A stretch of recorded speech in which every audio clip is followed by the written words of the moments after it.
Welcome back to the Pleb Underground. I am your host, Phil. We are given the signal without the slop. Let's dive into it.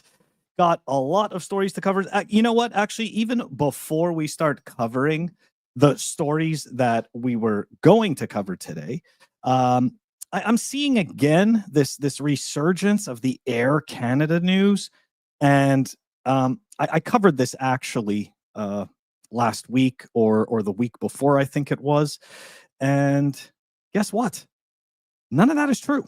Okay. There is not a single source about Air Canada actually buying any Bitcoin. Okay. There's nothing on their website. There's nothing in their filings, nothing at all. Okay. So I know it sounds fun, right? It makes everybody happy, but the truth is that it's not real. Like that's unfortunate, but that's what's actually happening, right? It's not real at all. So let's go take a look over here. Let's go take a look and see who was talking about it, right? It's very easy. All right, so Bitcoin Archive, Air Canada, let's see, Binance. Hey, it was on Instagram. There you go. My old show, Simply Bitcoin, also not telling you the truth.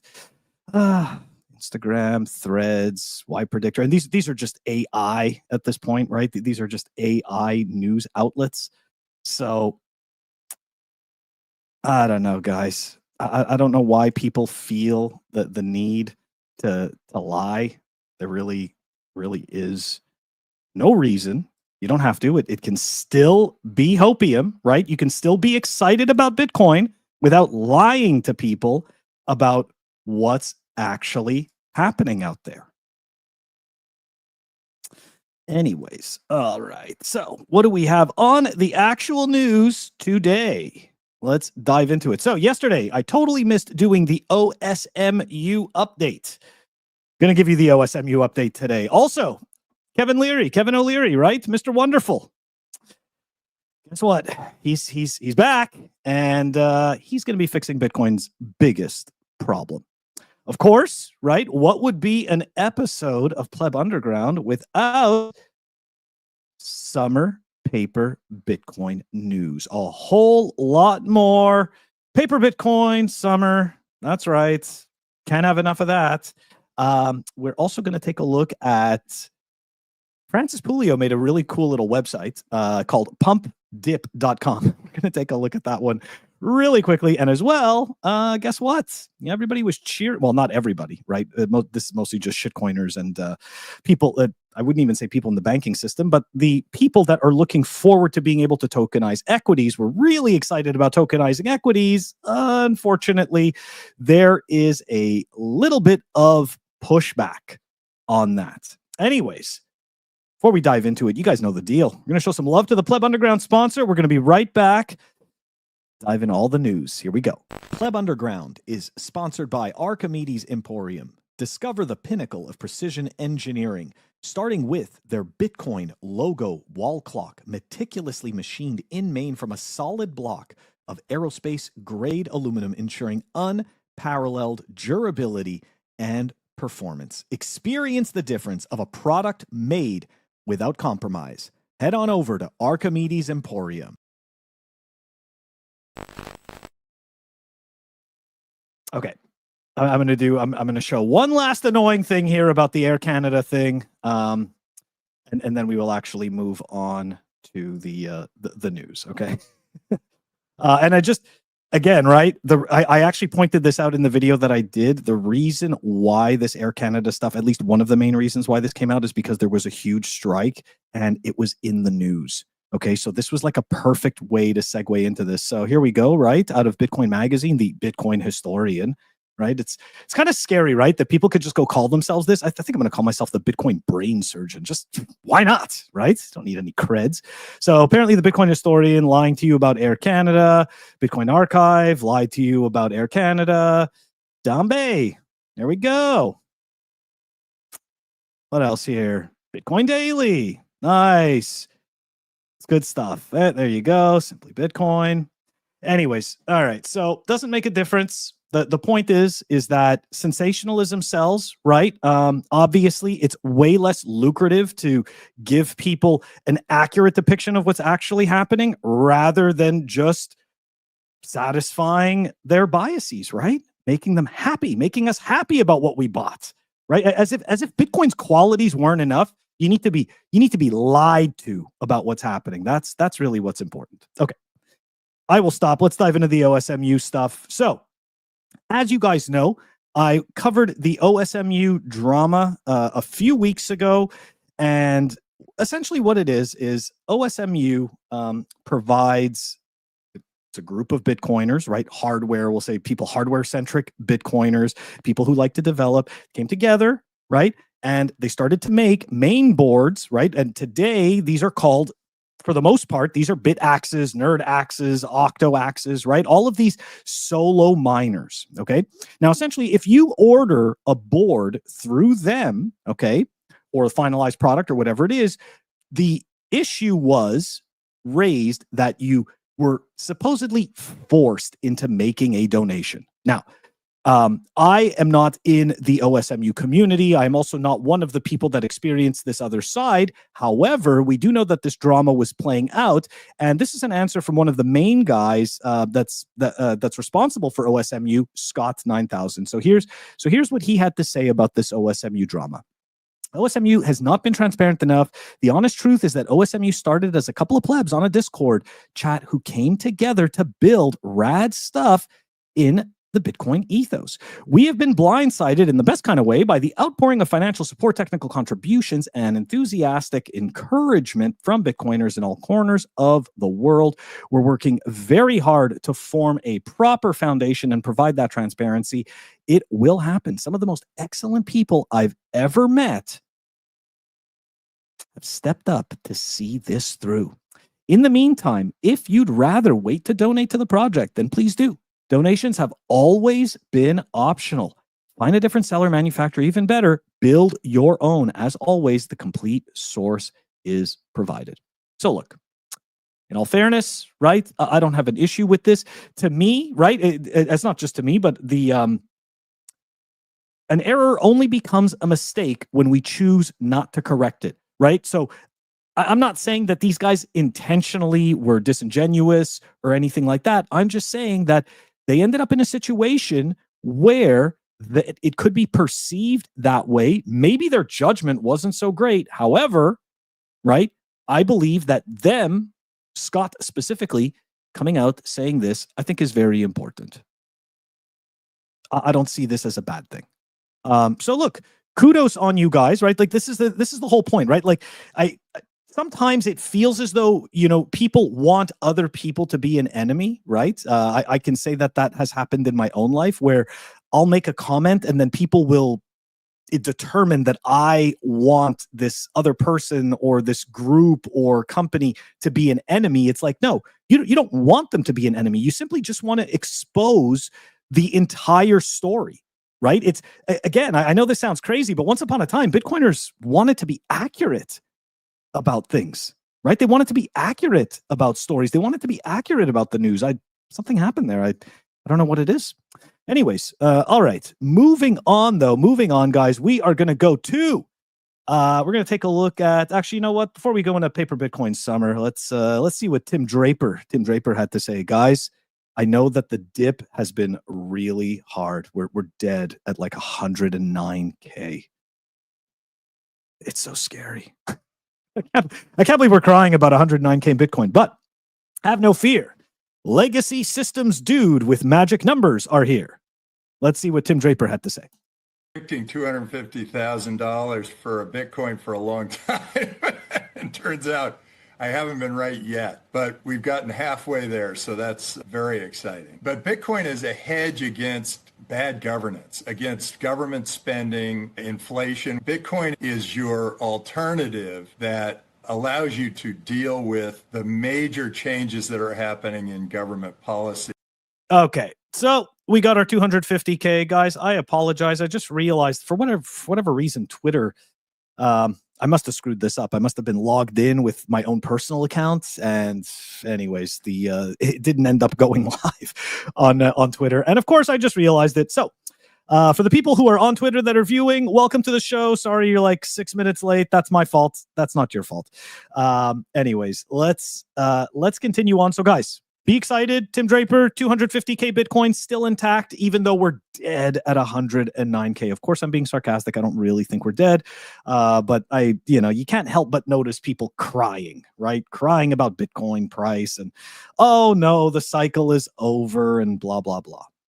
Cycle's not over, guys. Cycle's not over. Bitcoin's been in a bull market since 2009. If you don't understand this, you most likely don't have... You're not. I was gonna say you don't have enough Bitcoin. None of us have enough Bitcoin, but the reality is that you're just not stacking hard enough.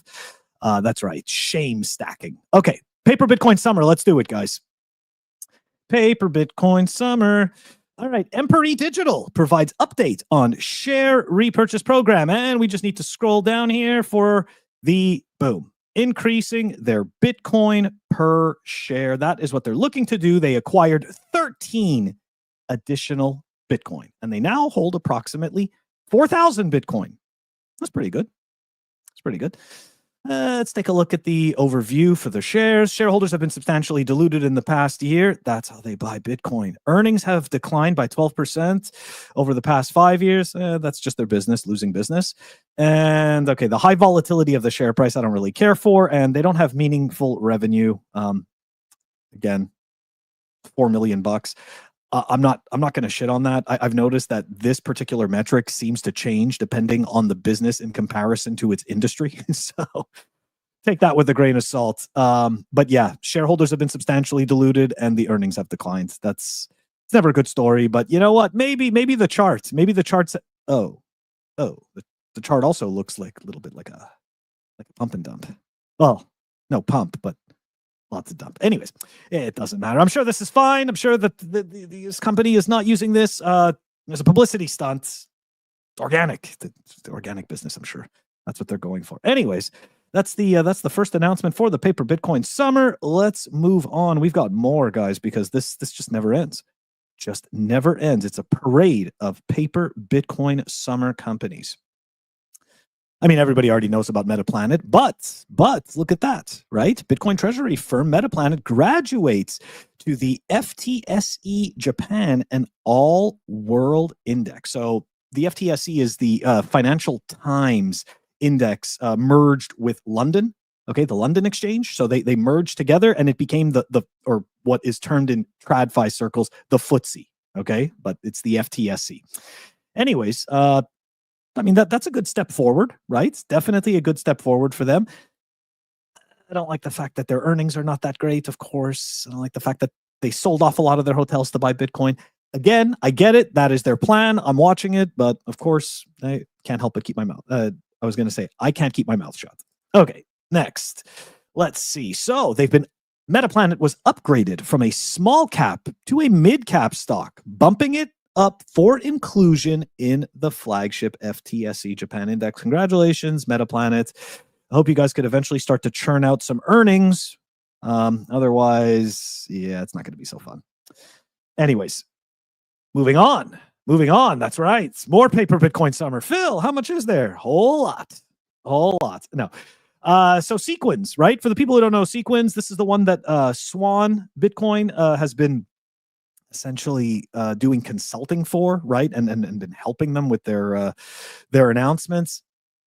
I got to tell you though, to my knowledge, Sequins was not supposed to tap this ATM if they went below 1.0 MNAV. And if I'm not mistaken, they are below 1.0 MNAV. But doesn't matter what they say, make a difference. Who cares? Paper Bitcoin Summer. We are excited right? Because it's paper Bitcoin summer, and this company is definitely around for the, hey, things can turn around though, right? Right? Things can turn around. It was kind of funny because when I first talked about Sequins, when they first announced that they were going to be doing their Bitcoin purchases, I got a lot of shit in the comments, right? And people were like, they're mad. They were mad that I wasn't happy or that I just didn't see, you know, like the potential. Guys,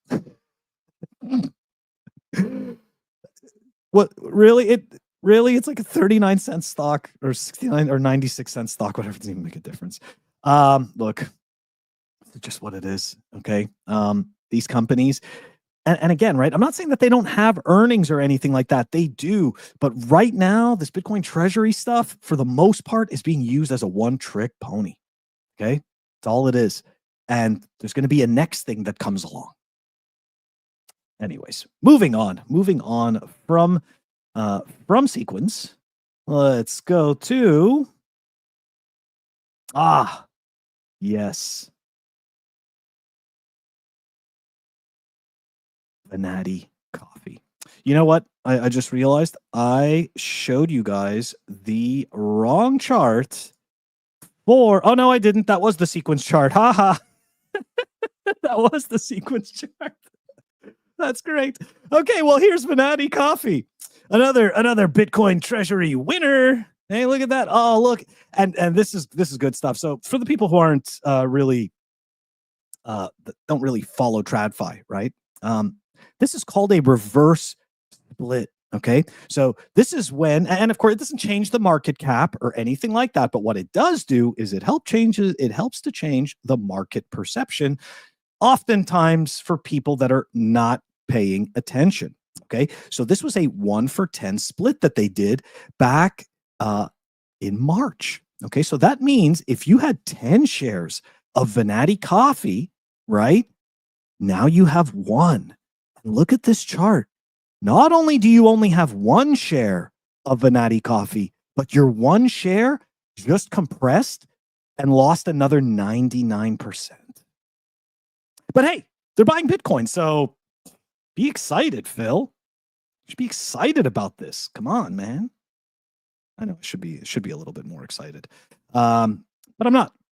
Anyways, moving on, we are going to take a look here at so everybody was hearing about the tokenized stocks, right? The institutions are all excited to be offering tokenized stocks. Well, unfortunately,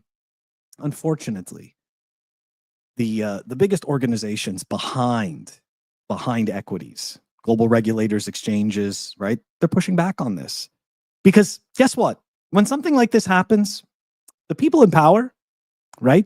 The companies in power, you're not just going to move them out of the way without giving them their share, right? So there needs to be an agreement that happens first, right? Needs to be a little palm greasing before this all gets done. But guess what? Really, the way it's going to be framed to peons like you and me, it's framed for our safety, right? The greater good. We need regulations. We need to make sure that these companies can't get away with doing nefarious things.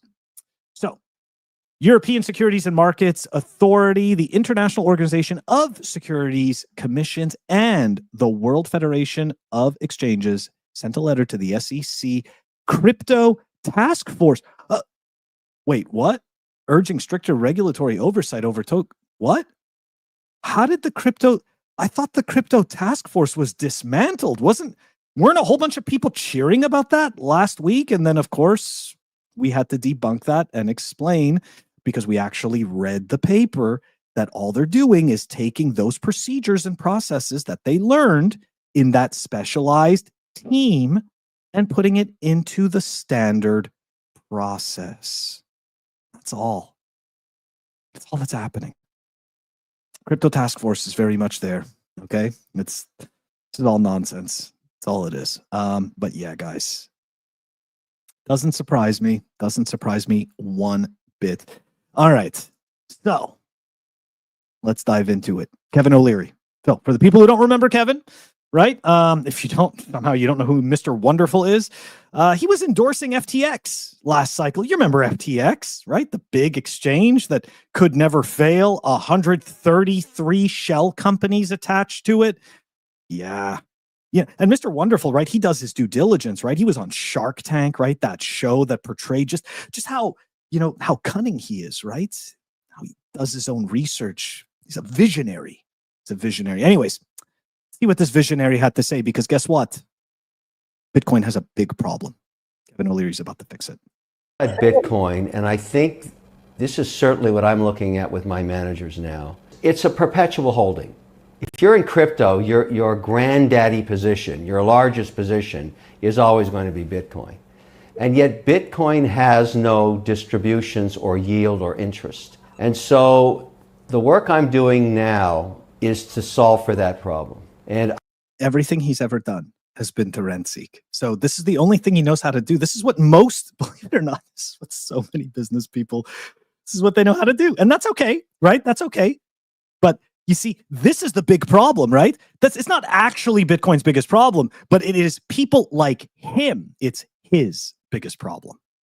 I think the team I'm assembling, to look at all the ways that Bitcoin can be held with some form of distribution. That's what I'm solving for now, because Bitcoin is my largest holding, obviously. I see no reason I can't use all the vehicles available to me that are being now, optimistically, I would say, going to be regulated. So if the Infrastructure Act is passed, there'll be many financial opportunities to create some kind of yield or distribution, or as I like to call them, royalties on my holdings. Ooh, that was a quick switch. You're not getting yield. No, not with Kevin O'Leary's plan. You're getting royalties. And that's what I'm going to solve for. And so I think there'll be many, many investors interested in that. I may be one of the first to do that, but I think it's an important project to work on, and that's what I'm doing now. Hey, Adrian, long time no see, man. I hope you're doing well. Yeah, I totally agree. It's ridiculous. I'm great because they're going to motivate people. Anyways, so look, obviously, it's something that many Bitcoiners, especially like OGs won't want to talk about it, right? But the reality is that you have to continue to hold Bitcoin in order to in order to benefit from the NGU technology, right? In order to benefit from the fact that it accrues value and that it is a better savings storage vehicle than anything else. But you see, the thing is that we're humans, right? And we want everything now, right? Not everybody, right? But a lot of people, they want everything now, and people are greedy, and especially guys like, right, like Kevin, right? Like, obviously he is, and it's not an insult, right? He's a businessman. His goal is to make as much money as possible. He's obviously extremely greedy. And so he wants to have his cake and eat it too, right? He wants to have the Bitcoin, but he wants the yield. But guess what? There's only a finite amount of Bitcoin that will ever exist. Where will this yield come from? These people will have no choice. Okay? They have no choice but to create derivative vehicles with claims on Bitcoin. I'm sorry. I'm just going to call it right now. That's not going to end well. I would stay fuck away from anything that Kevin O'Leary is going to do in terms of Bitcoin and providing yield. The guy endorsed Sam Bankman-Fried, right? And then after the whole thing exploded and 133 shell companies were discovered and ousted, right? He then came back and doubled down and endorsed Sam again. I don't even know what to say. But look, this doesn't surprise me, right? Guys like him that just, they've got a lot of Bitcoin and they need it to work for them because apparently Bitcoin's qualities just aren't good enough for Kevin O'Leary, Mr. Wonderful. Anyways, guys, that's all I wanted to talk about today. Have a great rest of the day, and I will catch you all tomorrow. Peace.